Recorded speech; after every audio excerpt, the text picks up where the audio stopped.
Good afternoon. My name is Jay Hamilton, and as director of the Stanford Journalism Program, I'd like to welcome you to a conversation with Jann Wenner. This is a conversation I hope that you will participate in. I will interview Mr. Wenner for about 40 minutes, and then we'll turn to questions from the audience. Mark Dezzutti and Katrine Wheeler have passed out index cards for you to write down your questions, and they'll collect them and pass them on to me to ask. And there are a lot of questions to ask. Mr. Wenner was the co-founder, publisher, and editor of Rolling Stone magazine. He also founded the magazines Outside and Men's Journal, and once owned Us Weekly. He's in the Magazine Editors Hall of Fame and the Rock and Roll Hall of Fame. This event was made possible by the support of Chris and Michael Boskin, and I'd like to thank them very much for envisioning it.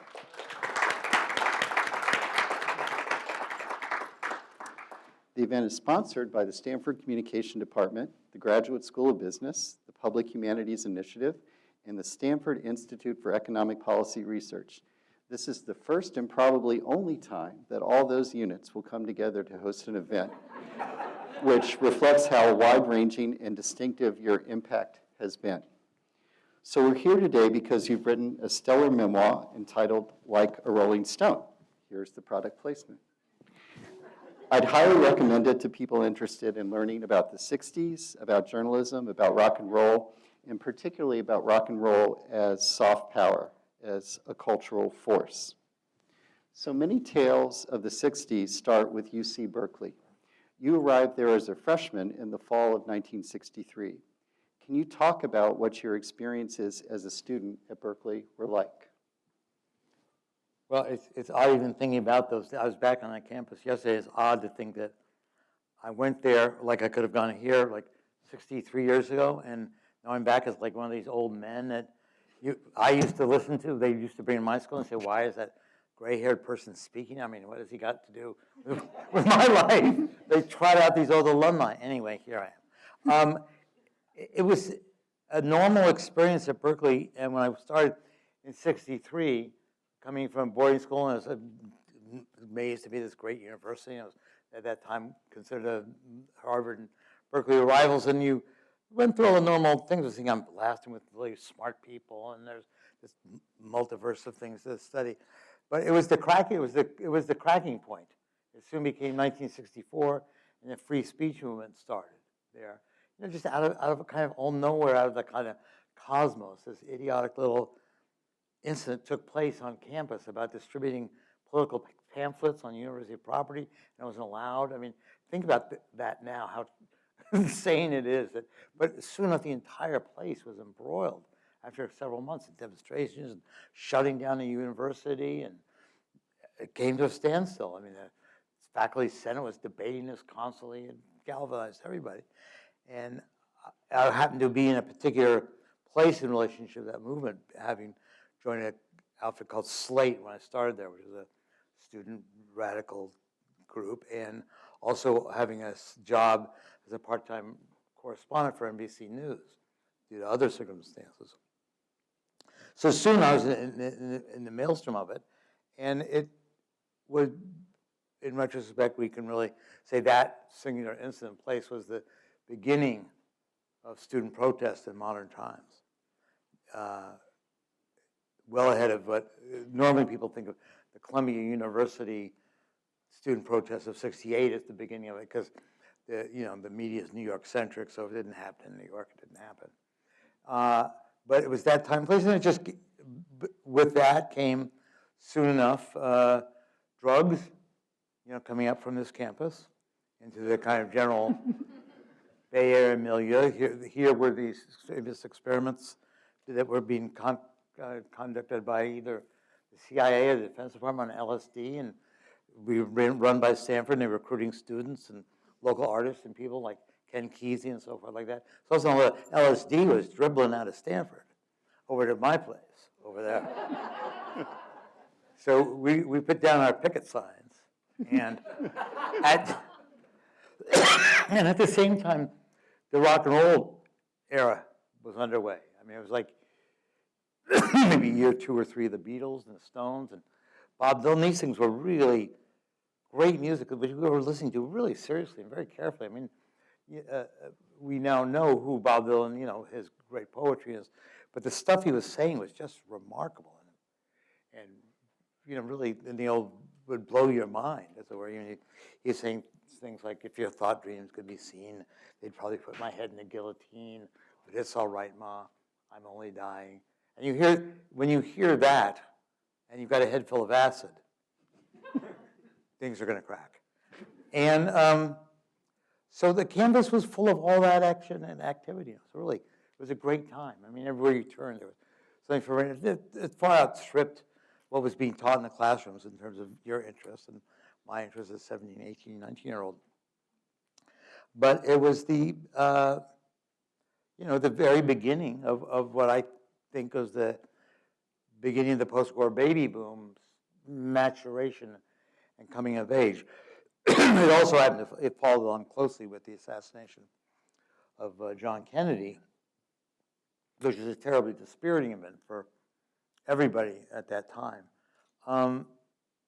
And just to finish it up, so the purpose, and one of the purposes of writing my book was I thought that having been at Berkeley at that and having been raised in Marin County by parents who were enlisted in the armed forces in World War II, drove to California to find the dream, to find the American dream, settled in Marin County, one of the ideal, beautiful spots of the post-war era, the ideal kind of American suburb where suburbs were being built to house the post-war baby boom and the returning families, so that schools were being built. Having done that and then ended up in Berkeley in this time and place, I thought that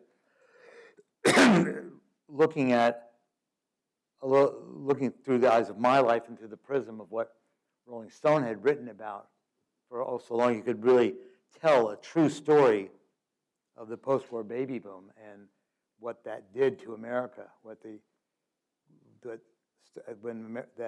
the time at which America became the wealthiest, most powerful nation on earth. At the same time, my generation was born. I was born in 1946, and it was going to be the biggest and best educated, wealthy generation in the history of America. And there had to be some decision going to be made about these generations, about what America was going to stand for and do with itself in the world. So successful entrepreneurs see what's valuable and missing and set out to deliver it. When you were 21, you decided to co-found a magazine called Rolling Stone. What did you hope it would do differently than existing media? Well, the initial purpose is what we were all in love with rock and roll. I mean, that was the thing, and I was totally rock and roll nuts. I mean, I'd heard it and listened to it more and more and more, and I thought this just has to be my life. I mean, somehow I have to be involved in this music. It brings you such life and such joy and energy, and people doing it, or having such a great time. It's just, I had to be part of it. And knowing that I couldn't play it, we decided to start a magazine about it. And the need we were feeling was that there was no publication or magazine or media anywhere in the world, except for in England, they did this paper called Melody Maker, that took it seriously. Nobody was writing about it, that the Beatles were more important than just teenage girls fans, that Bob Dylan was saying real stuff. And we wanted to write kind of a fan magazine, but also a serious magazine. I understood this was art. So you raised $7,500 to start the magazine, which would be equivalent to $67,000 today. Your first issue was October 1967. It was 24 pages, had a press run of 40,000 copies. You sent them out unordered to magazine distributors, and 33,000 copies came back in unopened boxes. So what were your thoughts in the early days of the business about survival? Those unopened boxes you can get today, they're worth so much money. I didn't know what I was doing, really. I had experience editing and writing and reporting, from a little bit from working at a school newspaper and yearbook and the Daily Cal and the NBC News experience and Ramparts magazine. But I had no idea about publishing magazines or marketing or business. I mean, and it turned out to be a very costly education, learning that over the years. But what was the question? How did you think you were going to survive? Oh, I had no idea. I mean, I honestly thought to myself, the way it worked is you publish a magazine, it automatically would appear on newsstands everywhere, and I didn't know how to get there. There was some process, which everything went out there. It would be fairly judged against all the other magazines, and we would be an overnight success. That was the plan. So you credit your co-founder, Ralph Gleason, who was the jazz critic for the San Francisco Chronicle, in part for the title of the magazine. He wrote an essay in 1967 for the American Scholar called Like a Rolling Stone. It starts with a quote from Plato, quote, "Forms and rhythms in music are never changed without producing changes in the most important political forms and ways." In your first letter from the editor, you said, "Rolling Stone is not just about the music, but also about the attitudes that music embraces." What was special about the music that linked rock with broader changes in politics and culture in the late 1960s? Well, Ralph's formulation that the music was somehow connected to social change, it was like maybe the great foundational principle underlying Rolling Stone and its purposes. We were rock fans not only because it was joyful and fun and exciting and everything else, but it meant something and it stood for something. And it was speaking to us in a way about our lives and not like on the alienation, things we were seeing, and ideas we wanted to have, and philosophies we wanted to espouse about human relations. So we took that. We were trying to think of names for the paper, and it's like we couldn't. I mean, remember it was the time of the Jefferson Airplane and the Moby Grape, so we had things like, I don't know what, like the Electric Newspaper or the Purple Wire or the Lemon Tree. I don't know, stupid stuff. But finally, what was left was Rolling Stone, which of course turned out to be a wonderful title of it. But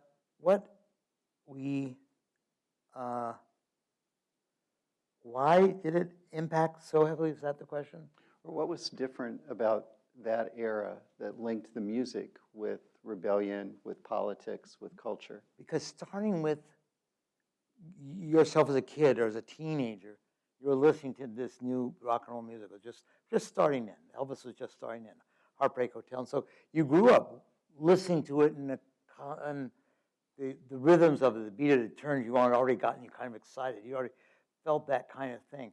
But it came as we went off to college, and when you start getting your first adult experiences and you're on your own and you're making judgments about things, it assumes kind of extra meaning in this life, this look for independence, this look for self-worth that you could hear being discussed in the music, and what the Beatles were speaking about, the Stones, can't get no satisfaction, and all these concerns. So the kind of concerns you had listening to Chuck Berry as a young kid about school days, how long they're going to last and when's the bell going to ring, when you get out of here.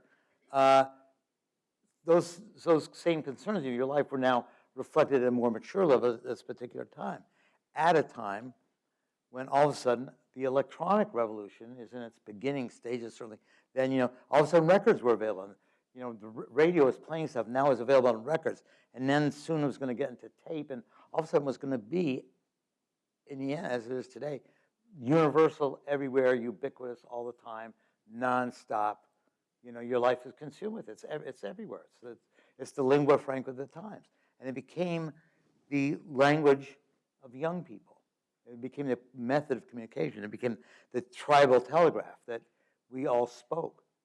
The concerns of youth when I was 18 were not written about in the newspapers or the magazines that existed. Then there was 3 networks, and they weren't certainly on the 3 networks unless you felt your life was kind of like Father Knows Best or something like that.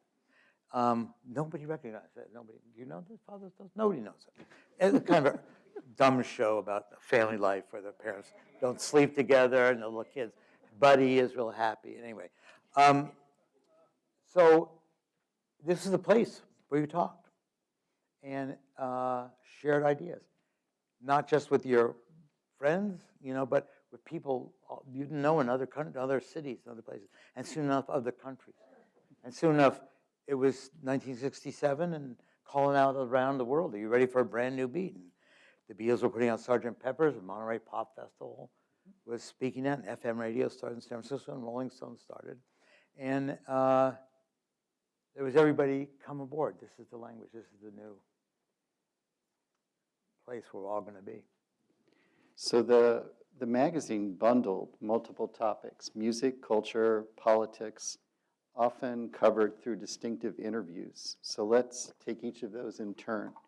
For your interviews with rock stars, how would you prepare for and what would you expect from Bob Dylan versus Mick Jagger versus Bruce Springsteen?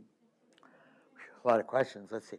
How do you prepare for an interview? I think, I prepare for interviews. I prepare intensively.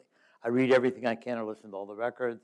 I sit there with a yellow pad. I make notes about things that interest me or places I want to cover. And then I put all those notes and I reorganize them in an orderly interview that has a logic to it, a progression to it, and it has a narrative. And generally it starts at the beginning and goes to the end. And then after that, looking through it, and I think, why am I asking this question? What do I expect to be the answer? What do I want to be the answer? What do I expect this person to answer? Because knowing now the person, either individual, or having read everything or listened to everything, you get a sense of what they're going to say or should say, what you want. And you have to go in with that preparation to make it really good. I mean, you can go and wing it. I think you go in and wing it or not prepared, you insult the person, you're not going to get a very good interview because they don't think you care that much about what you're asking for. The difference, so that's my standard preparation. What they all say depends on their personality. I mean, Bob is going to be difficult as a deliberate thing for a bit to test you, to try you out, just to have some fun. And then he's not going to answer. There's certain questions he's just not going to answer. What do you take? The kind of obvious fun things.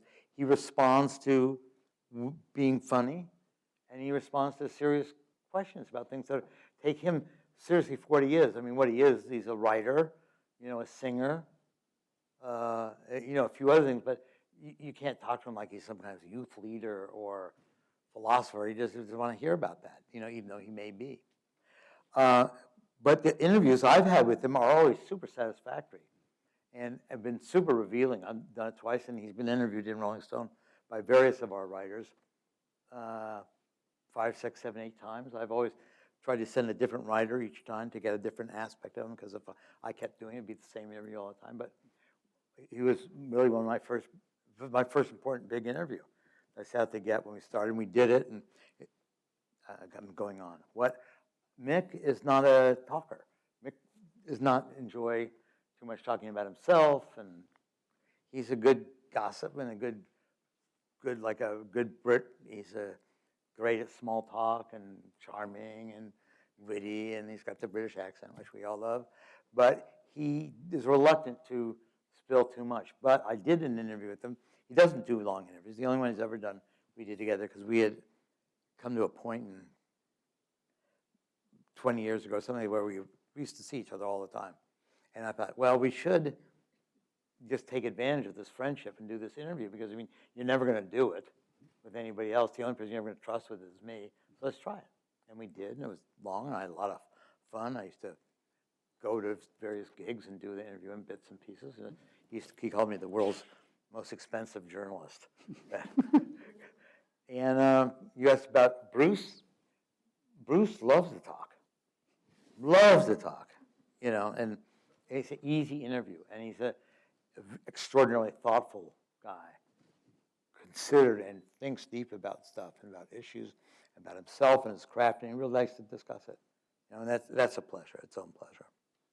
But they're all different. I'm in the process of actually collecting the 7 major ones I did, and we're going to publish them as a book next year, along with the audiobook with it, which all the original tapes I have. Oh, that's great.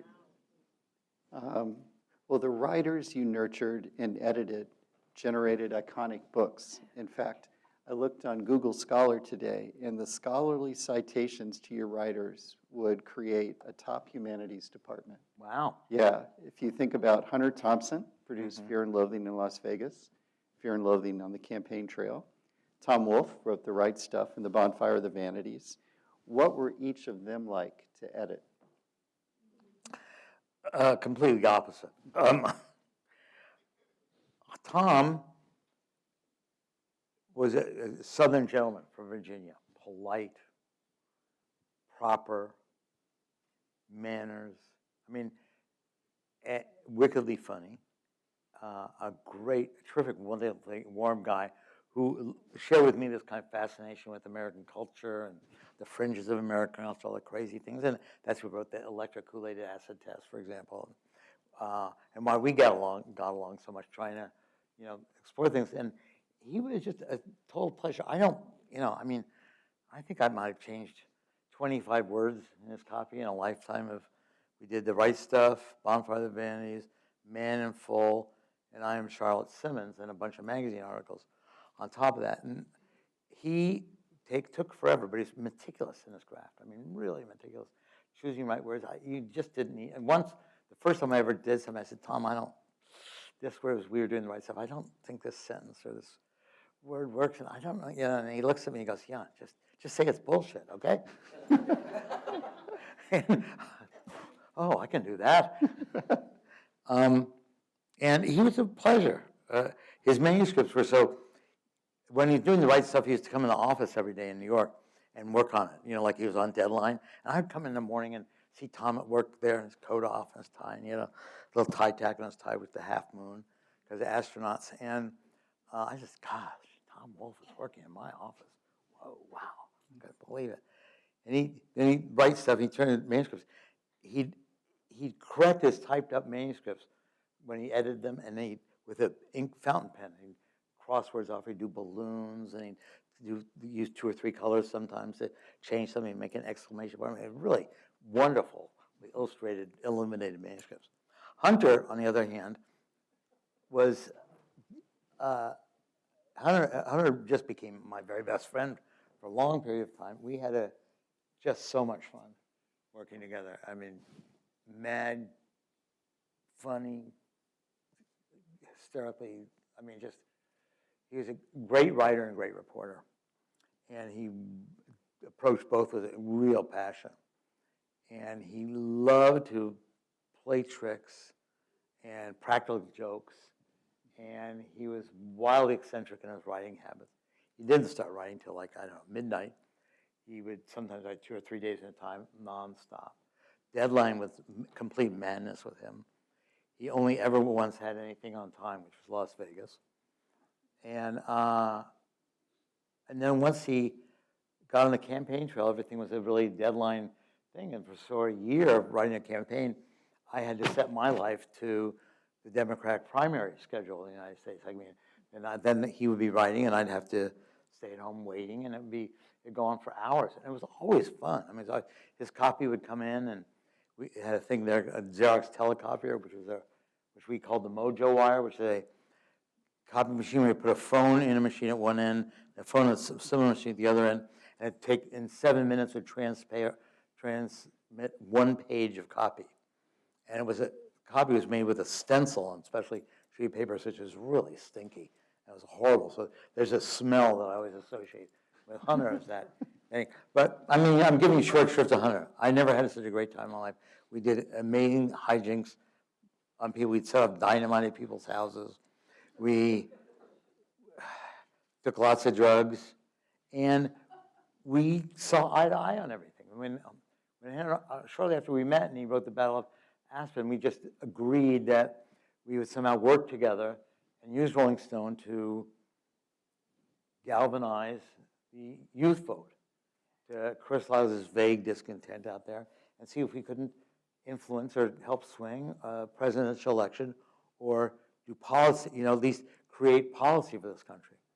And we never had any formal contract or formal agreement, but we just recognized the spirit in each other.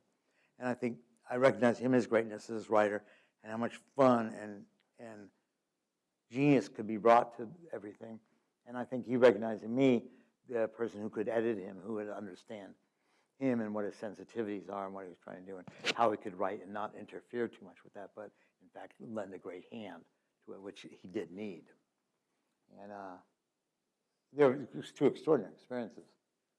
So you've, I mean, they've got to be two of the best writers of our times, the journalists of our times. yeah. I mean, you wrote that you and Hunter specifically wanted Rolling Stone to politicize your generation. Right. What political issues do you think Rolling Stone had its largest impact on? I don't know. The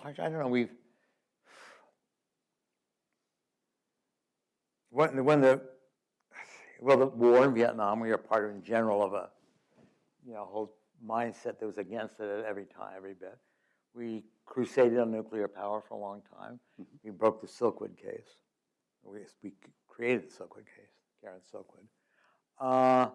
Presidential politics, I mean, I don't know if we swayed presidential politics. We certainly didn't get McGovern elected.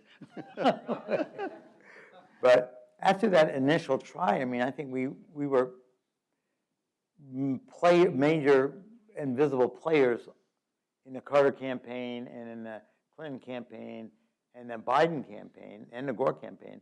And while I don't think we are the cause of anybody's election, mm-hmm. I think we played a role in it and maybe influenced a few votes or some young people, but more than that gave it a kind of oomph and a spirit and a glamour and a tension and a seriousness that made them all the more pertinent to people,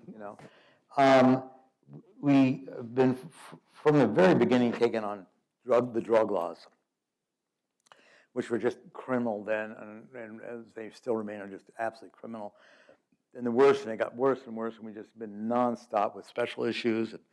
We start off in the beginning crusading against the San Francisco, narcotics device squad and the narcotics department. We got Federal Bureau of Narcotics agents fired for our investigations of them.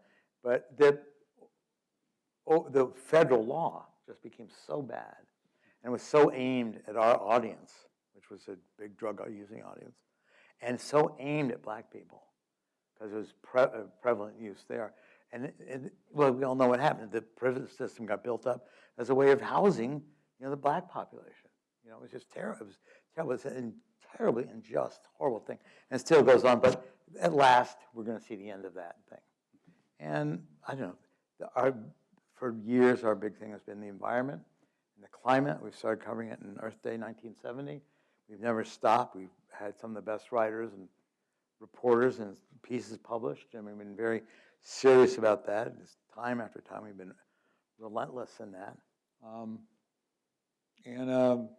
Women's rights, gay rights, we haven't really plunged into those two things. They had big, kind of powerful constituencies on their own that pushed those through. But I wanted to take on issues where gun control is another one. Very big. After John Lennon's death, we really put a lot of money into covering the NRA, starting organizations, getting the police involved, and that's a tough issue, not resolved yet, but it's clearly on its way at this point. I mean, the public majority consensus is really in favor of it now, and it's just a matter of time that the politics will break open, and the Republicans will be less and less powerful, and then you're going to really get it through in a serious way. But again, I've forgotten where I was. No, you were describing the issues that you had an impact on, but I'd like to relate it to objectivity. In the book, you say objectivity didn't mean fairness or honesty. It was just covering your ass. And you also said that Rolling Stone was going to be scrupulously accurate and tell the truth.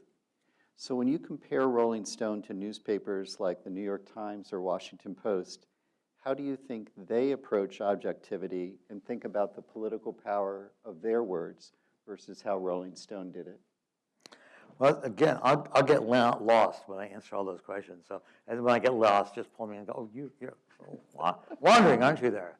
On objectivity, is there some kind of golden standard about that? I mean, it's almost impossible to achieve. Who's objective about anything? It's always based on some perception you've made. So, I mean, it became to me just bullshit. It's like, we report, you decide.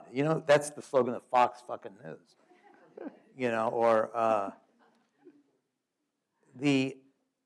So I don't think it's something you want to aim for. Is it some excuse for selling both sides of the story when you yourself can clearly see that press person is lying, or that Trump is lying, or whoever it is lying? Why even bother?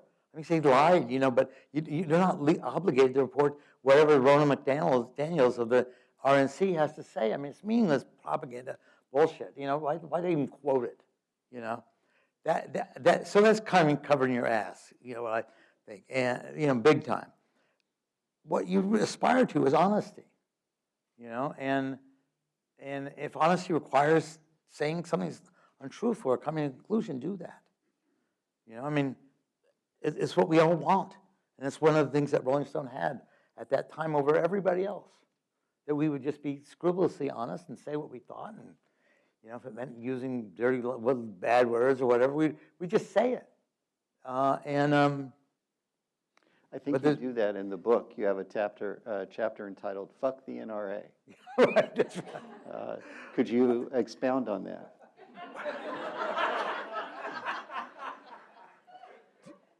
But that's it. Do I need to? Not for this audience, but we are being taped.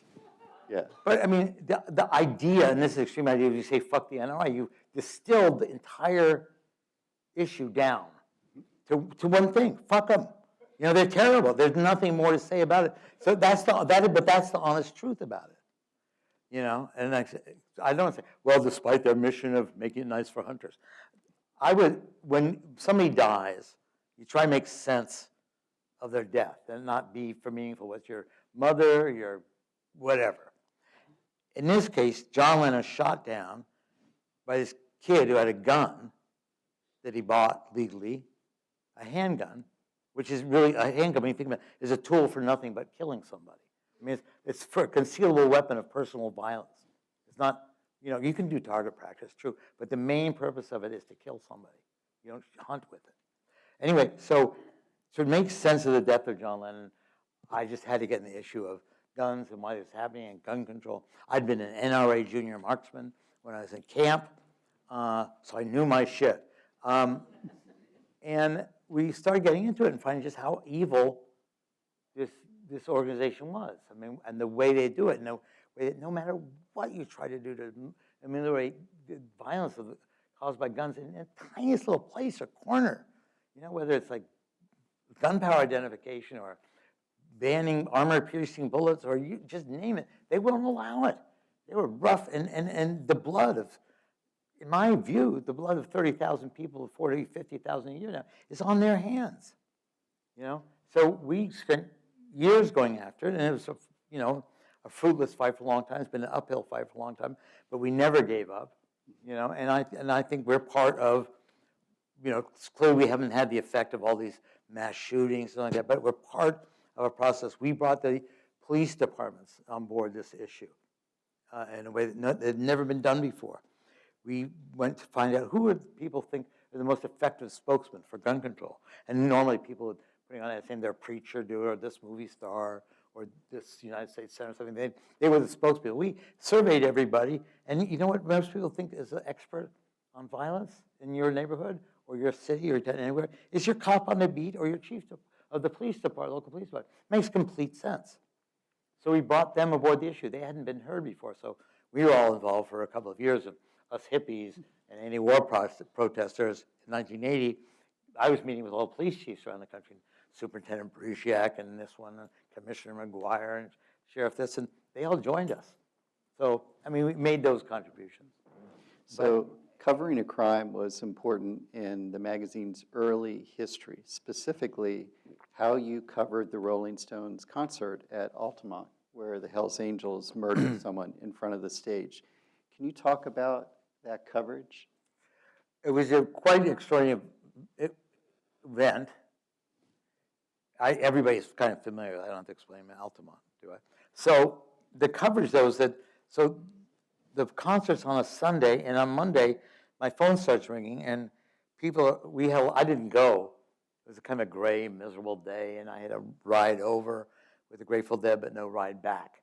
And We've all been there. well, I mean, how do you get what? We've all been there. Oh, yeah, right.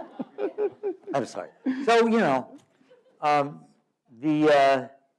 it just, but so anyway, Monday the papers come, or Saturday, it was on Sunday papers, something like that. It was Sunday papers. This Examiner Cron, which had a joint edition on Sunday, a big story about Woodstock West. They went with the story that they presumed it was going to be, and I don't know if they had a stringer there, or nobody, or whatever. But they did carry the account that somebody got murdered, or they didn't say murdered, but somewhere down the story somebody died.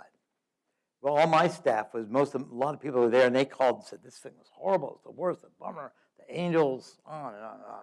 So we set out and we did the story. We had all these people there. Did a kind of a Newsweek, Time-style group journalism thing.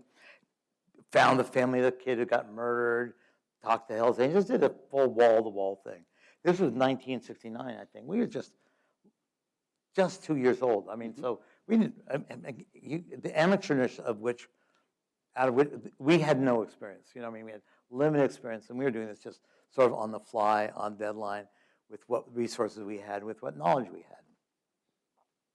And the story was pretty powerful and strong, and it blamed the Rolling Stones for not being more careful and stuff like that. And we had the story, and the decision just came to, whether we were going to do the story or not do the story before we assigned all these people to do it. I knew the Stones would get in trouble with this. I had just finished founding in London an edition of Rolling Stone there with Mick Jagger as my partner. Now, we've all done that too, right? And so I knew this was going to be at the risk of our relationship, which is an important relationship to me, both as a friend and as, bragging power. I mean, I was 22 years old and buddies with Mick Jagger. And, but we went ahead and did it and published it. There's a moment of where you really think what your journalistic principles are. Are you going to go with a favor to a friend, or covering a story up in some ways, or are you going to go with what you're pledged to do, what you really your life is about? And it was quite clear to me, without a lot of thought, that I had no choice. That were I to have any self-respect, to go ahead and I would have to do this, and this was a kind of a decisive moment for me, Yeah, I think it really contrasts with the fawning coverage of the earlier magazines that would write about stars, and it was very distinctive. In 2014, Rolling Stone published A Rape on Campus, a story about an alleged assault at UVA. The story was not true. I admired very much that you hired an outside ombudsman to investigate what went wrong with the reporting and publishing, and promised to publish the results. So I admire that a great deal. But in the book, you say you end up regretting it. Why? Well, we hired Steve Call. Do you know the UVA stories? Well, it's probably a college textbook by now. Everybody knows it. Right? Yeah. Dean of Columbia Journalism School, you hire an outside expert and promise to publish what he finds. Yeah, so that we would figure out what went wrong in our system, that we had somehow reported this dramatic story about a rape on campus that turned out to be completely untrue. I regret it because once we did publish it and came back in, it created another round of horrible publicity for us, in which it just, living through this, it was a terrible experience to live through. So once again, it re-raised the entire story a year later, and we got another round of punishment. And then a year later, when we had to go to trial, we had provided a roadmap for the people prosecuting us, and then we gave, handing them an investigative file. So to that extent, I regret it. I'm glad we did the honorable thing and all that kind of stuff. But we weren't, this is the type of thing that was done by the New York Times, the Washington Post. and they've got the resources to pay for this stuff, to withstand it, to go on as a journalistic institution. We were like, still, even, we were, an independent magazine, not with super deep pockets. So all this was really tough territory. The upshot of the entire thing was that we were found innocent, of doing anything wrong. The story was wrong, but we had acted perfectly professionally, and but we were convicted of doing the following, of not taking it down from our website, which the court decided to constitute republication, even though we knew it was wrong. So a deep technicality, which 4 or 5 of the biggest news organizations called up, like the Times and the Post, and other people wanting to join us in a lawsuit to overthrow that, because it infects everybody, and it's not really which I didn't want to pay for, and I wanted to just get done with and out of it. But it was a horrible thing. It's your worst nightmare is to publish a story like that, which was getting great attention. It was our 3rd story on rape, and we were starting to really get into the issues of it. And this story was like to examine what happens in a case of rape, how the terrible obstacles that a woman in that situation on campus finds herself in. I mean, the system is really basically rigged against women in that for a bunch of reasons, structural and social. But we did it on the University of Virginia campus, which had been cited and was under investigation under Title 11, I think, is the relevant act of the Education Act, for being terrible on this issue, for having made a lot of critical mistakes, for not honoring principles. It was the school that was named like the #1 party school, in some it was a school with a reputation for this. And the dean of students, the dean who was responsible for Kennedy, says, gave us this person to talk to. Said, here's a victim you ought to talk to. So we were living with their endorsement. Anyway, long story short, it's a terrible thing to do. Be very careful. Be very careful when you grow up. Well, you mentioned a website, which is our first mention of the internet in this conversation. So I'm wondering, I know it's had such a huge impact on your business. How did the internet disrupt the business model for Rolling Stone? Well, the internet, which I think is great and is a major, part of society, is going to create a lot of positive stuff, and it's created tons of positive stuff already. And I'm not one that thinks the internet is bad and it distorts teenage girls, or they don't. They were always talking on the phone anyway about who they're dating. So now they're in chat rooms. But the internet is fundamentally a government. It was funded by the government. It was begun with government money.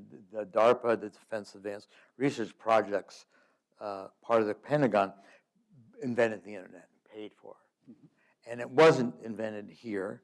And it wasn't invented by venture capitalists in Silicon Valley. And it wasn't invented by Steve Jobs. And it was anything that ever be said should be owned by the public is the internet. The government regulates radio, television, on the theory that these are public airwaves and they should be used for the public good as well as for profit. The internet uses every bit of the public sphere and facilities and communications. It was not only financed by the government in the beginning, but it's been tax-free and regulation-free. I mean, they are not responsible for what they publish. Can you imagine this? They've come in and really taken over the role of newspapers and magazines.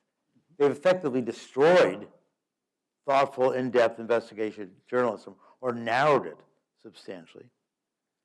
It puts out primarily pablum, and it's a cesspool of lies and filth and radical nonsense and destructive stuff, and the craziest people can speak the entire public comments, and they don't have to have responsibility. As a newspaper or a magazine, I'm bound by the First Amendment, as interpreted by the Supreme Court, to publish stuff that must meet the test, must not have malicious intent or reckless regard for the truth. Now, what about applying those standards to the internet, which is by far a more powerful medium? than the magazines and newspapers. But they publish anything. They're not subject to libel laws. They're not subject to any fucking regulation, Yet they are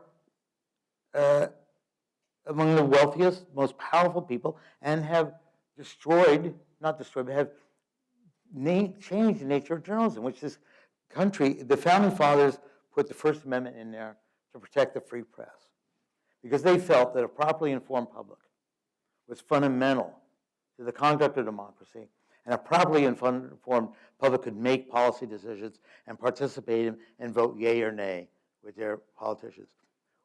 This is not the internet.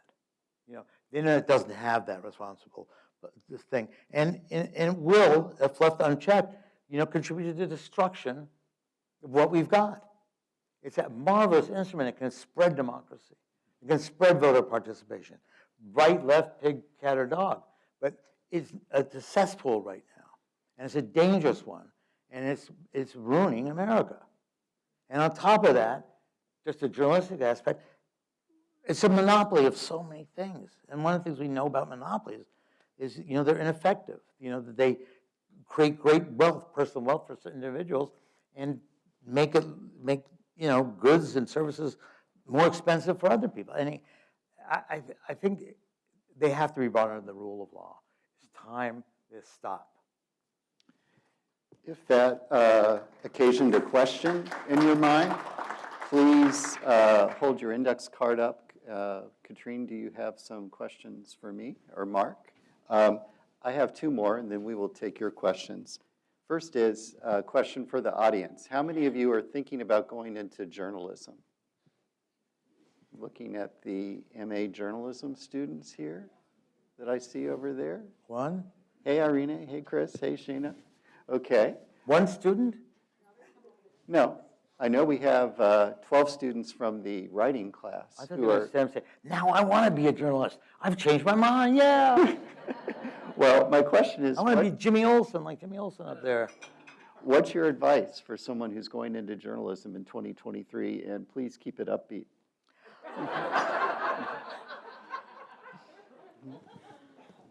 Well, I would ordinarily say that I'd get a job on a newspaper at any level, at any town, in any place that you can get in and start learning what it's like to report.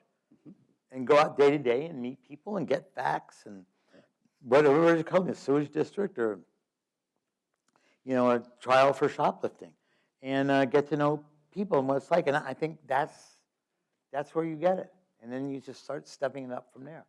Obviously good education, knowing things and, is all important. But that daily reporting was, for me, for our people, the key. It's where Tom came from, it's where Hunter came from, Esther House came from there, Joe Klein came from there, Howard Cohn came from there. All of our first generation San Francisco era 10 years of writers and editors were all from newspapers, who left them and wanted to find a higher bar, place some more independence, and this, that, and the other thing. So that's what I thought. Since it's very hard, you can't get a job on a newspaper anymore. So I guess you got to try and do the same thing on websites.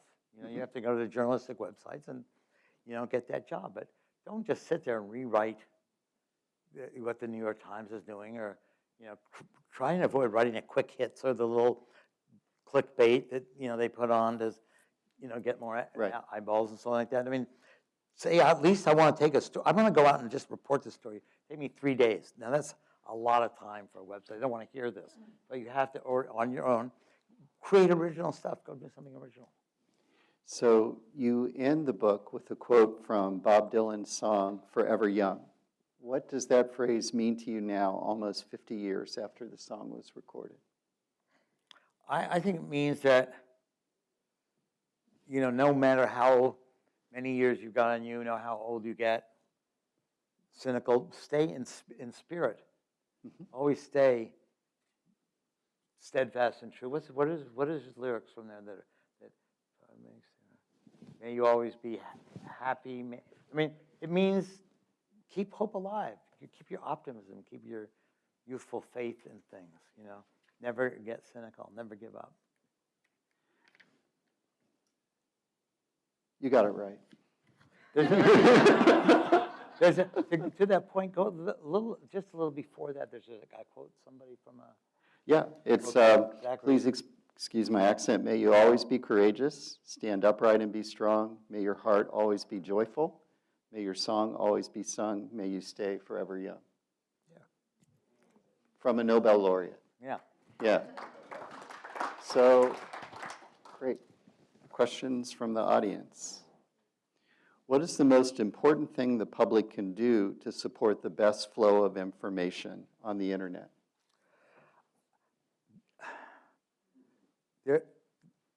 We want to get two things done here. There's something called Section 420, I think it's 420 or 820. 230? 230, Yeah. which basically gives the internet and all of it immunity from any kind of liability, criminal behavior, not criminal behavior, but any liability for what they publish. Whether it's bad product information, whether it's lies about a candidate, whether it's harassing people down the street, tarring somebody's reputation, publishing naked pictures, that immunity has to be repealed by act of Congress. An act of Congress. It's actually going to go in front of the Supreme Court this fall. There's another topic what will happen there. But just write and ask that one simple thing. And that will bring it all under control again. If they start being able to sued for misinformation and stuff like that, I think it's game brought back to fair play again. And I don't know whether you do it legislatively or how you say that, decide that the internet is going to be subject to the same rules and regulations as the press. Because clearly it is. It's supplanted that, but without control. I mean, the internet is an out-of-control monopoly, which they're now kind of nibble at the edges. But under what anti-monopoly law, under what law of what we know about business regulated capitalism, and under what constitutional law that we know in the First Amendment is this permitted to exist? It's like the days of the railroads and John D. Rockefeller, and so much huge power and wealth is, trampled over everybody. Now, in fairness, they built this great oil system, we think, and the railroad system and banks and all this stuff, but they finally got around to regulating and bringing it control and getting unions and balancing it out. And it's time for this, I mean, you just can't let people make $100 billion or own $100 billion a year and let this crap go out. So, rule of law. Insist on the rule of law. Be educated about that. Don't get fooled that just because they're some small twig in their logarithm about unfair advertising is tweaked. It doesn't matter. What matters is this other stuff. And for homework, if you are interested, Kara Swisher interviewed Tim Wu last week about how difficult it is to get things passed in Congress dealing with tech and monopoly. He recounted that legislators told him that when they were thinking about privacy law, when they were thinking about Section 230, companies just came and said, you could do that, and we'll spend millions of dollars in the primary and the general against you. Mm-hmm. And that tend to have a silencing effect. What was your worst interview and why? Gosh. I can't remember specifically. I guess it's like you get there and you discover the person's not a good talker, or you don't really like the person, or there's kind of nothing to say and you have to go through the motions of it. You can't just walk out and say, and I know that's happened to me a couple of times. I can't remember who, but I didn't do that many. The worst thing was, one of the worst was, I never really interviewed McCartney, but on good terms, and he wanted to get something said or something. So he asked me to interview him on the phone. So I interviewed him for about 20 minutes. I got a good, I thought, spontaneous interview out of it. But then my tape recorder didn't work. So, which is a big fear. That's another big thing about interviewing. Make sure it works. But now you just use your phone. You don't have to use a tape recorder in any case. But it's done. So once I realized it's gone, I called back and said, I lost it. We better do it again. And you just can't do the interview 2 times in a row like that. There's no spontaneity to it. It just was, all of a sudden you're in it, like both acting like complete phonies. Oh, trying to be spontaneous. Oh. I'd read that your first interview for Rolling Stone was from the dog that didn't bark, that you were at a Who concert, and that night Pete Townsend did not break his guitar. And that led you to chase him and ask him about it. What motivated you? How did you see that? Townsend? Well, I had met Townsend much earlier on when he was on a package tour with Herman's Hermits. And I was just a kid. I mean, I don't even remember if I had Rolling Stone at that time, or maybe I did or something, but I just wandered into his dressing room. And we sat down and chatted for 3 or 4 hours. He loves to talk, and, you know, it's fun. He likes to be involved with his fans. And he was just stuck between sets, you know, waiting for Herman's Hermits to get off and all the others. So then when he came to San Francisco, I started Rolling Stone. He was playing the film where I proposed we do the interview, you know, and he said, great. And after the show, when she didn't break the guitar, he came over to my house to do the interview. It was about 2 o'clock in the morning. And we chatted forever, and it was great because he's a nonstop talker. But one of the most memorable thing that came out of it was I said, well, what are you thinking of doing? What do you want to do next if you're thinking of other forms? He says, yeah, well, I'm trying to thinking of maybe writing an opera, you know. And I think, I don't know, let me think. Here's what I think I'll do. And they started to lay out Tommy and articulate the things and how he'd feel, and maybe he could do this. And it was maybe a moment of some level of spontaneous creation there. The next day, I was taking the airport. He asked me if I dosed the orange juice with acid the night before. So I knew he was having some kind of special experience. How did you get your job as a part-time correspondent for NBC News as a college student? I had graduated from high school and came back to San Francisco, where I'm from Marin County, and needed a summer job. My mom knew a guy, or had been dating a guy, who was a reporter at KNBR, which was the NBC News headquarters out here in San Francisco, since they didn't have an O&O at KRON. And it started there. My mom's boyfriend, Embry. How accurate was the film Almost Famous? Pretty. I mean, in its inner heart and what it shows is it's wonderfully accurate. I mean, it was in great part what it was like in those days. You know, our reporters would go out on the road with a group. They could spend anywhere from a day to 3 or 4 days or 5 days with the group, living with them, traveling with them, just being brought into the inside of it, you know. And Annie would do this too, and come back with a piece of reporting that's both intimate and inside, and brought the reader inside the situation and told you more about than you could possibly have gotten from anywhere else, and yet was also tried to be respectful for the truth and give a professional reporter's idea of it. But all of it, even in that sort of objectivity or that reporting, the love came through. The fact that this was what we were involved with was a really positive, fun, upbeat thing. You know, however hairy the experience was, and we brought you there. We lived these groups, and it was absolutely, you know, it was a love letter to what were doing then. If you were to start Rolling Stone today, what would it look like? Pretty a digital website, probably. Yeah. I mean, I don't think people start magazines anymore. I think you could still. It's going to be very difficult in the internet environment to have a magazine anymore. So you've spoken very positively about your generation. What are your thoughts on the current generation, specifically their activism and their music? Well, let me just take the activism. I mean, the music, I guess, which I don't listen to, is very powerful to them as a young person, and does a lot in the same way, carries lots of messages and lots of ideas, lots of shared ideas. And so I think it's a very powerful music to young people today. And they like looking at people their own age or on the stage, or they don't want to see the stuff. You don't see 4 Star Wars characters up there playing, Satisfaction. And although with the internet and iPhones and streaming, every kid everywhere can access any kind of music of any generation, and they do. They do hear all this other stuff and are familiar with it. And that's a wonderful thing. And it means that music that we grew up with is still powerful and still resonates with them. But as I said, I don't really listen to it. And then, there's rap and so forth. But and I think from what I can see about the political stuff and the activism, I think this generation is very active. I'm getting the impression that there may not be,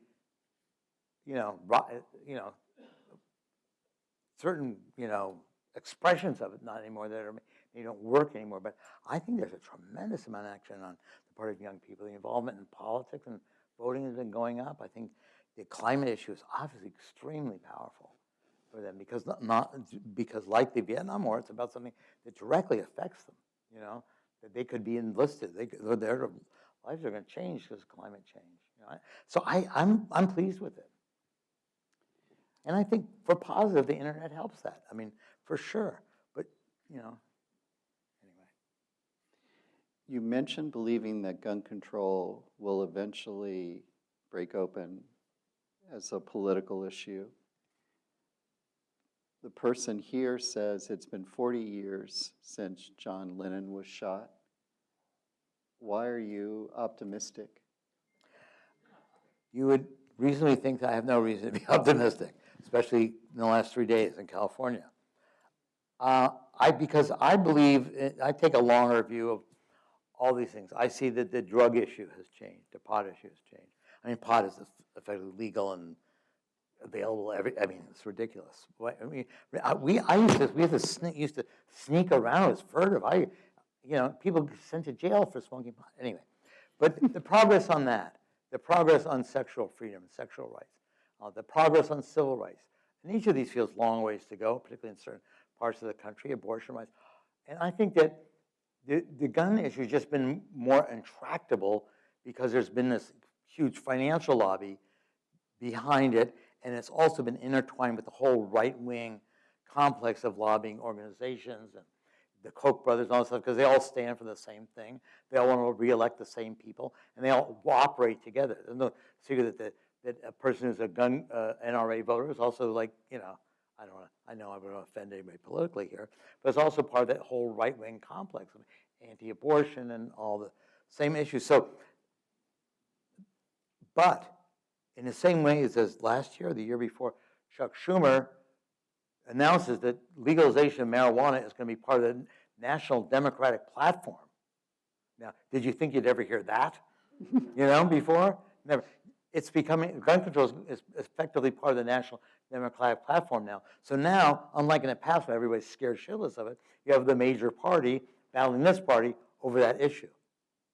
And this party is going to win that issue because the people in favor of gun control are dropping, slowly, not like flies, but soon, I strongly believe Democrats are going to prevail again, and that means that political gridlock will unlock. But it's been a more complicated political gridlock.